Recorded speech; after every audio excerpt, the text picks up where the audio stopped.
After the Aggies Wednesday workout, we catch up with tight ends coach Christian Ellsworth, A&M getting ready for Arkansas on Saturday. And I have to start by asking, do you still fall asleep at night with a smile on your face thinking back to South Bend, Indiana, and your guy Nate Borkircher with the game winner? Yeah, no, that was certainly an incredible moment, and obviously very, very proud of him. And I've known Nate for a long time, and so that moment was special. And honestly, seeing the part that I remember the most, seeing his parents after the game, just his mom Sherry falling into my arms and just was so ecstatic for Nate and just his journey.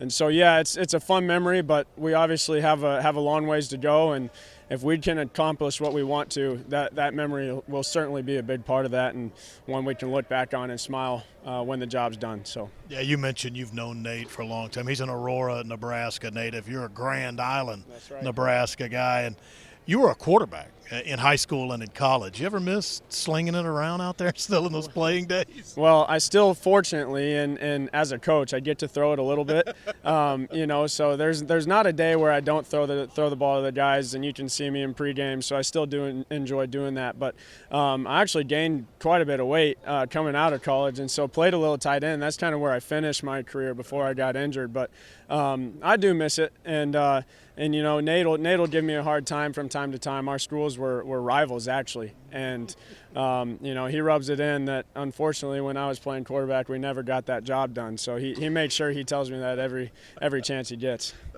Also, your path to A&M, you've been with Colin Klein.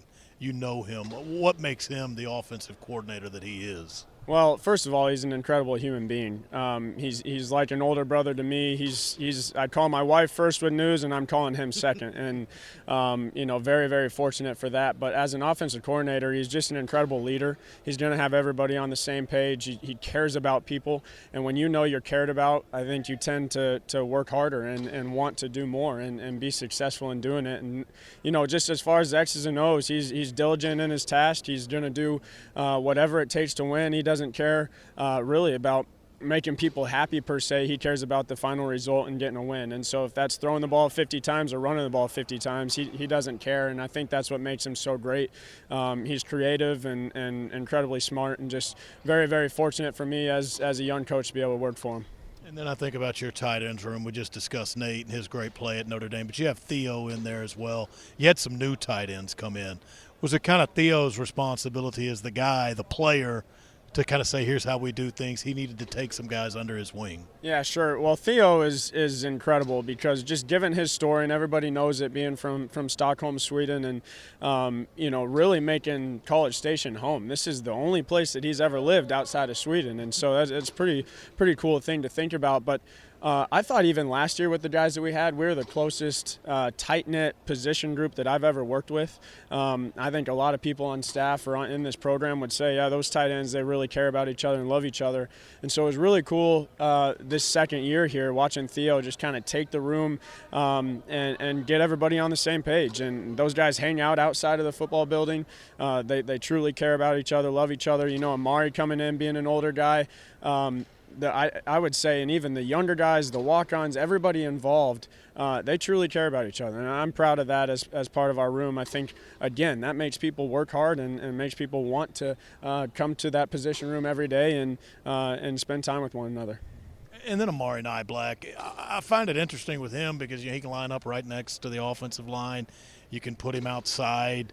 Does that mean he needs time with you and he needs time with Holman Wiggins? How does it work with Amari Niblack because he can do multiple things? Well, sure. He's one of the most gifted football players from a talent standpoint that I've ever been fortunate to be around. And you said it. He's a guy that's in between being a true tight end and being a true receiver. And so we've tried to really allow him to do both, allow him to spend time with me with the tight end stuff and learn the game from a in-the-box perspective.